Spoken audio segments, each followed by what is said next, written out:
یہ کہانی ہے دو شہزادیوں کی جو کنگڈم کے لوگوں کا علاج کرنا چاہتی تھی، یا پھر جادوئی باغ کا وہ غار جہاں سے کوئی واپس نہیں آتا تھا۔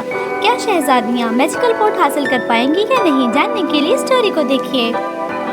ایک خوبصورت وادی جو پہاڑوں، ندیوں سے سبز باغات سے گھری ہوئی تھی۔ وہاں کے لوگ بہت صحت مند اور جنگجو تھے، لیکن حالیہ جنگ کے بعد وہ ایک بخار کا شکار ہو گئے اور کمزور رہنے لگے۔ ایک بوڑھے حکیم نے جادوئی باغ میں اندھیرے کاج سے ایسا میجیکل پوٹ لانے کا کہا جو میجیکل سویٹ پوری تیار کرتا ہے، جو سلطنت کے بیمار لوگوں کا علاج کرے گا۔ اس کے علاوہ اس کا کوئی حل نہیں تھا۔ کنگڈم کی بہادر شہزادیاں اس غار میں جانے کا فیصلہ کرتی ہیں جہاں خوفناک پرندوں کی وجہ سے کوئی نہیں جاتا تھا اور بولتے ہوئے درخت تھے۔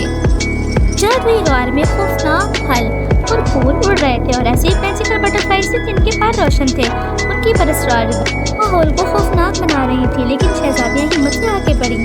غار کے اندر 3 مٹکے پڑے ہوئے تھے، ایک سونے کا مٹکا، دوسرا چاندی کا اور تیسرا مٹی کا تھا۔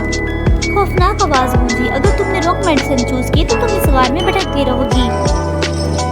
شہزادیوں نے مٹی کے مٹکے کو چوز کیا جس میں جڑی بوٹیاں تھیں، کیونکہ وہی ہیلنگ پاور رہتی تھی۔ وہ سونے چاندی کے چمکدار بٹنوں میں نہیں تھی۔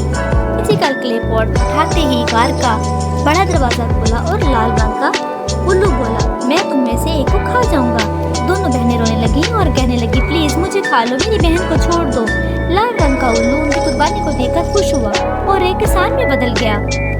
وہ ان کو غار کے سب سے قیمتی حصے میں لے گیا جہاں میجیکل لائٹس اور خوشبودار پلز موجود تھے۔ شہزادیوں نے میجیکل پلز جمع کیے تو خوشبودار میٹھا دلیا تیار ہونے لگا جو کبھی نہ ختم ہونے والا تھا۔